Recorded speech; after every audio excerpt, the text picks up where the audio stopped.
And welcome to the Crawford Podcasting Network for this March 5th, 2021 episode of The Adman and Tom on the Crawford Podcasting Network.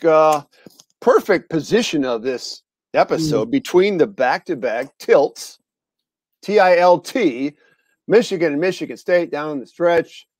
Michigan, the Wolverines, as shitty as they played on Tuesday night against Illinois, they got their mojo back against the rival. Maybe it took the Draymond Green video to spark them that they played before the game when Draymond shoots his mouth off about Michigan. But that's all right. It's all part of the rivalry. Fired him up.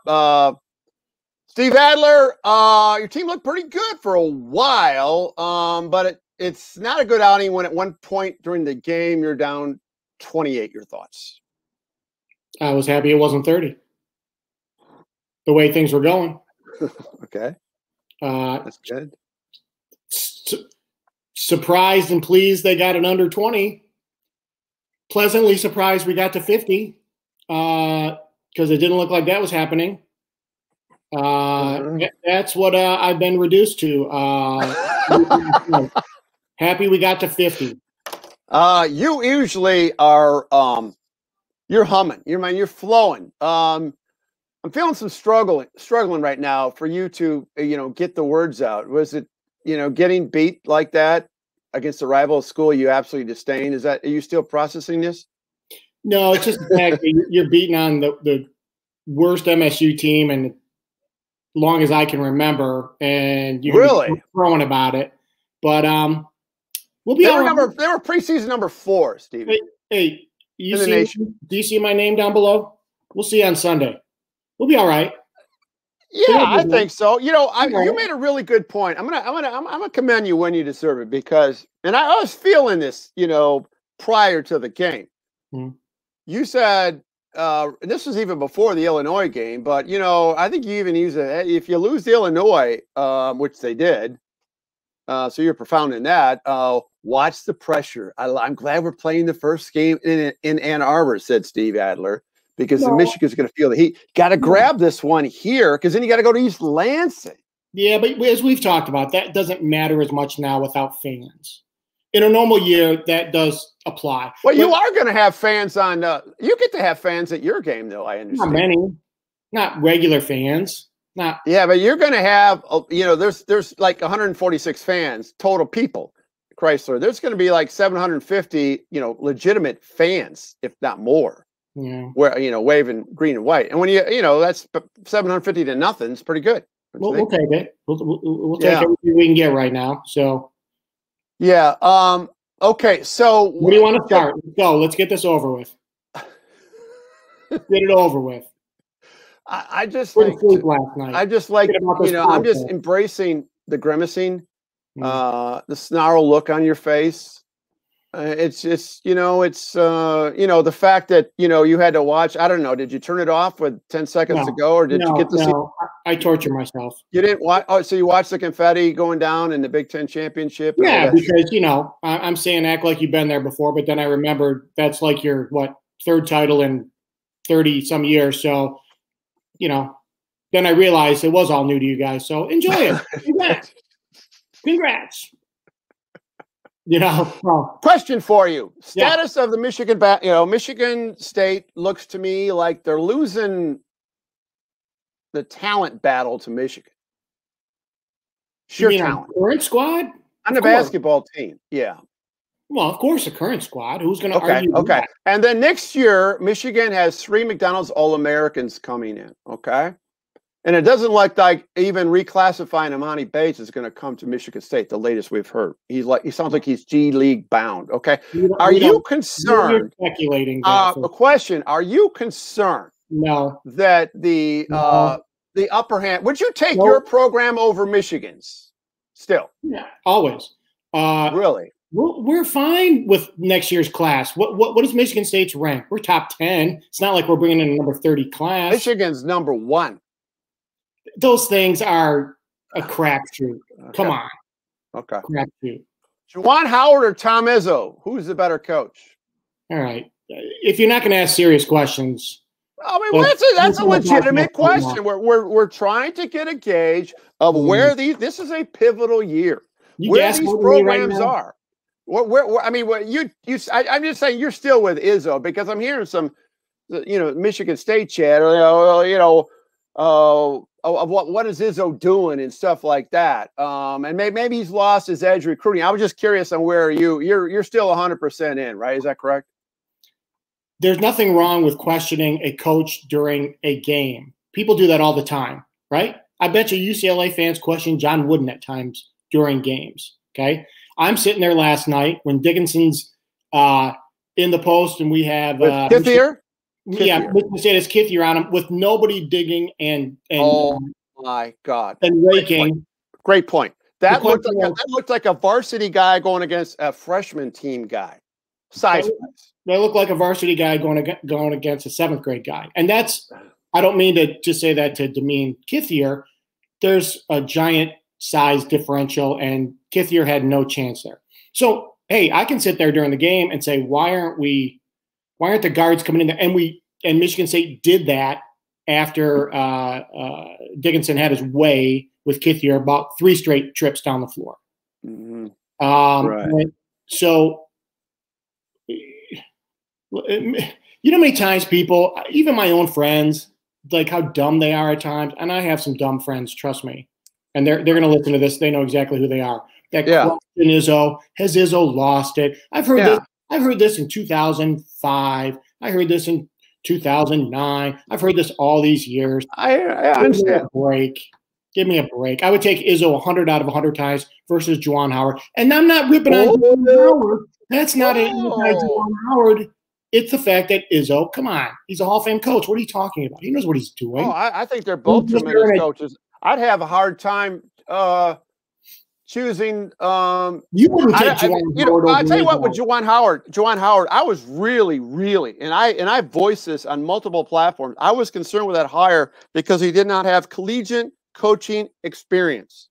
Okay, but I was wrong because he did the old Don Cannon rule: surround yourself with wonderful people who you can learn from, i.e., Phil Martelli and others. We talked about this and his recruiting prowess is when you got 19 years in the NBA and you got LeBron James on speed dial and you're recruiting a kid, good Lord.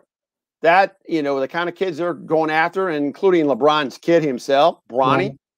I would be concerned if I were any team in the Big Ten right now. I really would. Izzo can do the same thing without playing in the NBA and maybe without having LeBron on speed dial. Our class stacks up very favorably to your class, and you don't know anything about Bates yet, so we'll see how that all shakes out.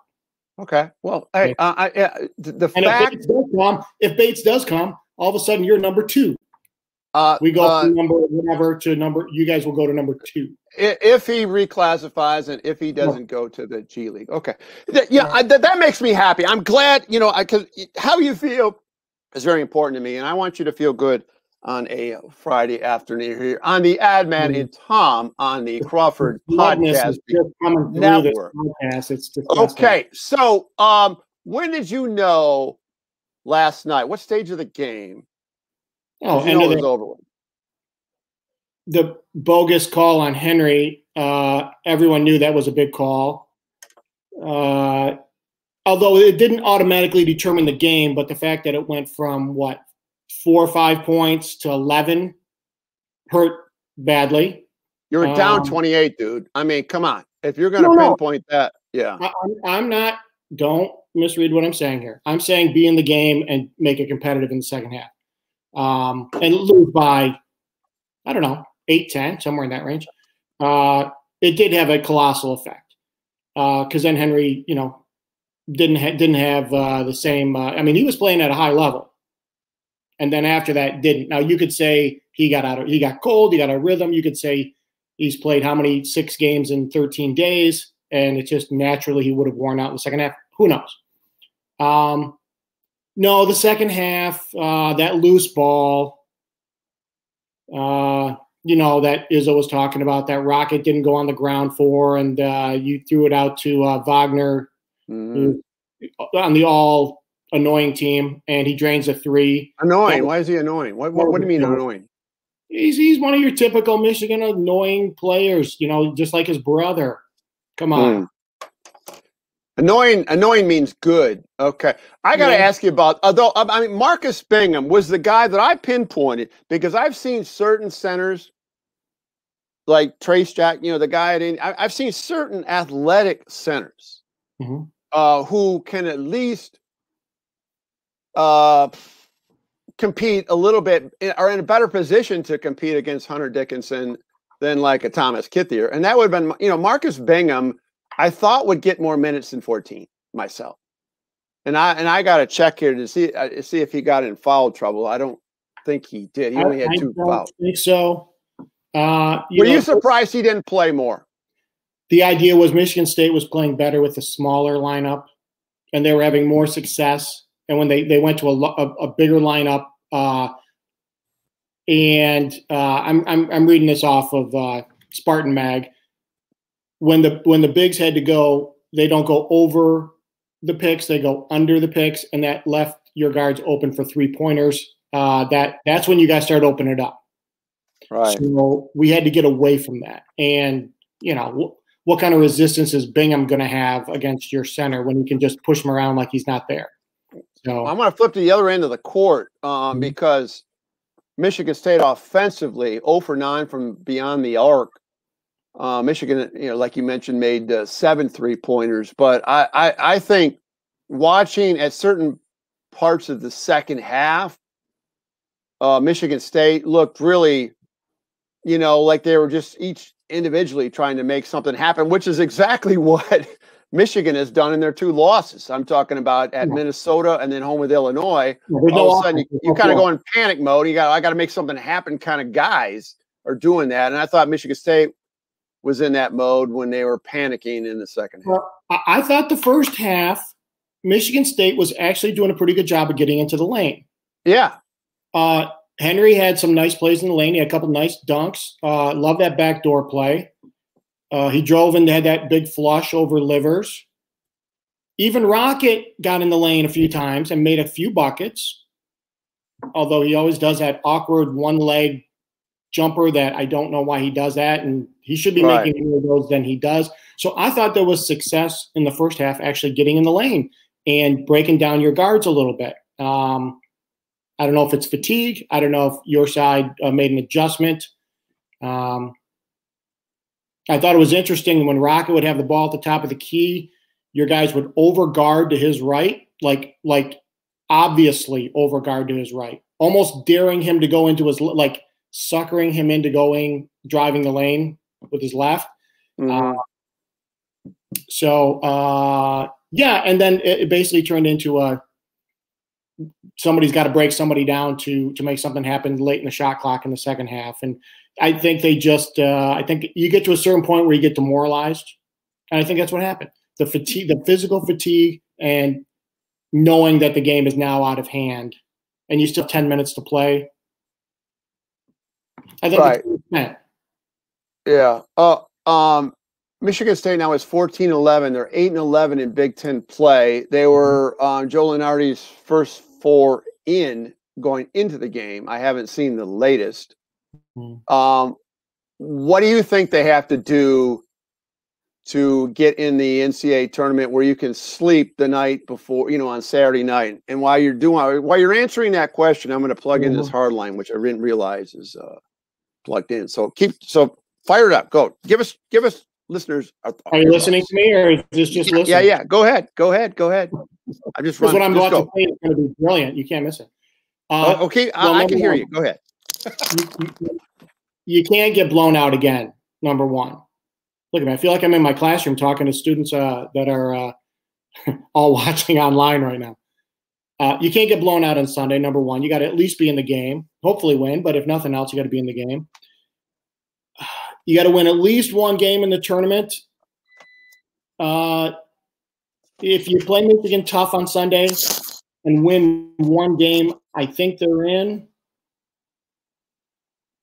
What was that again? That's what I think. So you didn't hear anything. Ryan, give me a nutshell what you just told our listeners while I was getting my hard line in here. Yeah, right. Or did you just start bashing me while I was running up to get this hard line? Yeah, I started trashing your background there, that disgusting background. No, you can't. Number one, you can't get blown out on Sunday. I know that's losing talk because I'm not even talking about a win, but I'm just saying, bare minimum, you got to be in the game. You got to fight and scrap to show that you can play, even though they did it against Ohio State and Illinois. You got to show it one more time to these guys because of our record. You got to show the voting committee. So you got to play Michigan tough. Now, if you win, you're in. Done. Period. If you at least done. Over with. Yeah, if you win, it's over because you beat a 2, a 3, and a 4. Well, I'm telling you what, because the ACC and I'm talking not just once but several times has had 8 and 10 league teams, 8 and 10 in conference play. Virginia, I can remember a few times. Get into the dance, okay? Yeah. Michigan, I mean, the Big Ten this year is brutal. Michigan State at 9 and 11, with the number of quad ones, the top 5 wins at 15-11, going to Indy for the Big Ten tournament is in. There's no question if you win. My question though is if the committee is going to take COVID into effect. They might. You don't know. And then there's always those upsets in the. Yeah. You know how that phenomenon. Now you got to hang on one second. Hang on. Okay, so now Steve has got to go do some things. I mean, we appreciate you listeners of the Crawford Podcast to bear with us during this Wayne's World caliber of production here. Okay, go ahead. We wish. Access TV.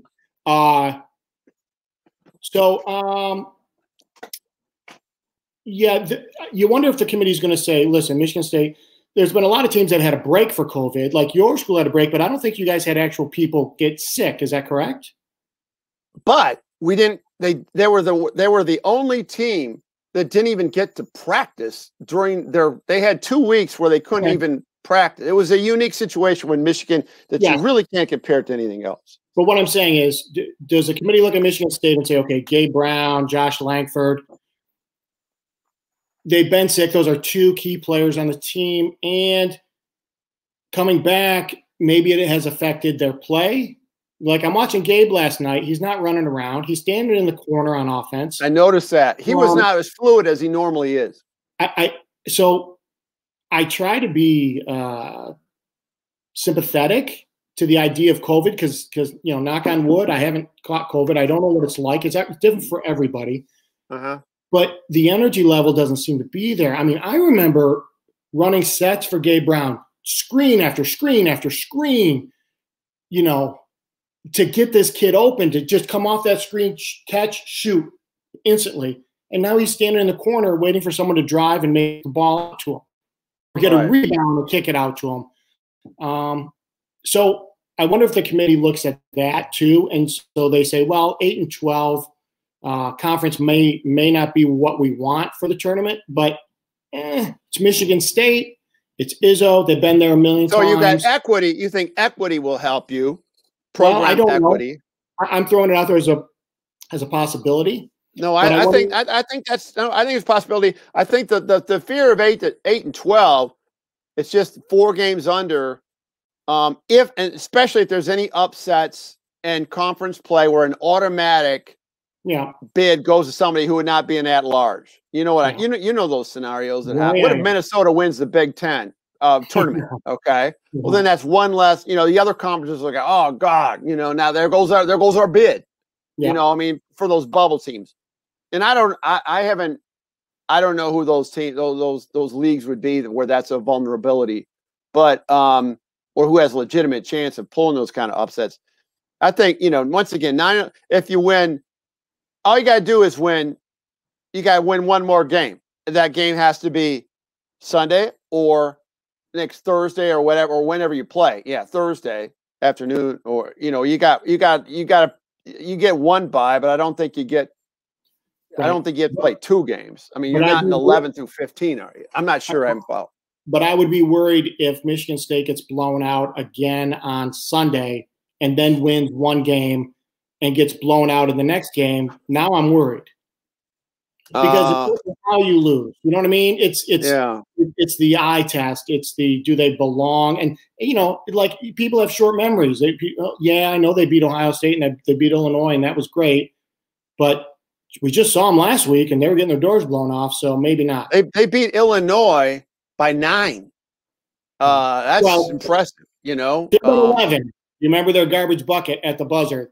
Should have been 11. Should have been a double. Well, whatever. I mean, whatever. Work with me here. I mean, they beat them. They beat them. Okay, you got the impressive win. And then we saw what Illinois did to Michigan. So, I don't know. It's going to be interesting. I think Michigan State is going to have a lot of pressure. But how they handle that pressure? Do they use that pressure for exertion? And nothing. We're not going to be denied today, or do they get tight? I thought both teams in the first 4 to 5 minutes looked tight. Right. I mean, I really do. And I've talked to some former players, Livers, about this, and he says that first 4 minutes is the toughest cardiovascular wise. And you would think, oh my God, you're coming on fresh, because your heart is pumping and your adrenaline's going, and that literally it takes your breath away when you add cardio stress to it. And you're like, I can see that. Gasp. And I've heard this from countless players, and I think that also goes into play when you got a rivalry game. I think both teams are going to open a little looser. They got this first one down, but it's going to be interesting to see how physical Michigan State is going to be against Michigan at 4:30 on CBS on Sunday. And also, what do you think strategically, Steve Adler, they're going to do different? Because they can't do the same. It's not going to work. No, what they did last night, defensively at least. Would you double down? Would you double? Would you? No, I wouldn't double. I wouldn't put Kithier on him. I mean, you got to go Marble. You could even try Madi, who, thank you for coming in and getting us to 50. That was nice. At least somebody played well other than Henry. So you got to put someone different on him. You got to rake on him. You can't just let him go one-on-one because that's not good. So that's number one. I think they're going to go with the smaller lineup. They're going to go over picks. Try to deny the 3-point shot again. And like you said, they're going to play with a desperation, everything is on the line type of mentality, where they're going to be, like I said, Rocket didn't get on the ground for that one loose ball, and that's unacceptable in Izzo land. That's not acceptable. So I think there's going to be this renewed sense of urgency. Not that it wasn't there before, but apparently it didn't get through to the players, at least some of them. And so that's got to change. Yeah. So what do you predict is going to happen 4:30 on Sunday? I've learned when things are darkest with Tom. Uh-oh, here comes the theories of Steve Adler. Well, I've been guilty of this. I was guilty earlier this season when the season was over, right? Yeah, over. So I'm throwing my hat in the ring. They're going to find a way. They're going to find a way to win by 1 or 2 points, and they're going to play their guts out. And not you, but a lot of your fan base is going to go, well, who cares? They had nothing on the line. No, it's a rivalry game. Michigan's got to keep it cooking right now. They've had 2 losses, one the first third of the season, and then one towards the end. And now they got to start building momentum, and they got to get games in. I mean, I like the idea they're playing Sunday, and I like the idea they're playing Friday, potentially if they win Saturday and Sunday, because you got to get these games, you got to get back into flow before the NCAA tournament. And it's not like, there's enough time to get your legs back. So I'm glad they're playing on Sunday. I said I would take a split. Now that they've got a split, it's like, well, maybe I should have asked for more. I'm hoping they win. I think Michigan State, quite honestly, is going to be a tough out. I'm not going to say that Michigan's going to be complacent, but I think it's going to be right down to the wire. I think Michigan right now could probably win a real close one. I would be shocked if Michigan would win. If they win, they'd win by more than 4 or 6. I think State's going to give it all they got. Well, you can win by 9, and it can be a tight game down to the wire. We've all seen I understand. You're winning 4 to 6 down the stretch when those are tight games. It's going to be a slobber knocker. I mean, these two programs. Let's just be real. They don't like each other. Well, they don't. Someone's got to step up for Michigan State. Aaron Henry just shoulders too much of the load. Oh, you can't have exactly. You need another Aaron Henry on that team, and I haven't figured out who it is. I mean, I thought Gabe Brown could be that guy, but it's not consistent. I thought Jody Hauser earlier in the year. I thought he was going to be a double-double kind of guy. Yeah. Well, we all thought Joey Hauser might be a one and done. I mean, yeah. How silly does that sound? Now, granted, he had a whole year off, and there's other issues there, but I think, no one's expecting like a Hauser to go off for 20 points on Sunday. That's not going to happen. Mm-hmm. But it needs to be like the Illinois game where he hits a couple shots. Yeah. Gabe hits a couple threes. Yep. There needs to be a win by committee type of a thing to where it doesn't feel like Aaron Henry's got to go 1-on-5. Right. Because that is a losing formula against a team that plays good defense. Yeah. So besides threes, they got hit a 3 because they didn't hit any threes on Thursday night. So that's the start. But we shall see what happens. Steve Adler, you're a pretty good sport in defeat, and I thought it was pretty classy in victory. Don't you think?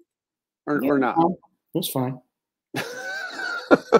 I'm just holding my ammunition. I gotta do about my hair, man. My hair looks spectacular today. I don't know what I should do. Maybe I just. Oh well. You're gonna take the plunge? The cue ball? No. You got opposite problems. I got this mop going here, and you got. I've noticed that. It's kind of like a cross between Peter Tork and Mickey Dolenz of the Monkees. I'm trying to figure out what you're trying to be here, but you're too monkey reference.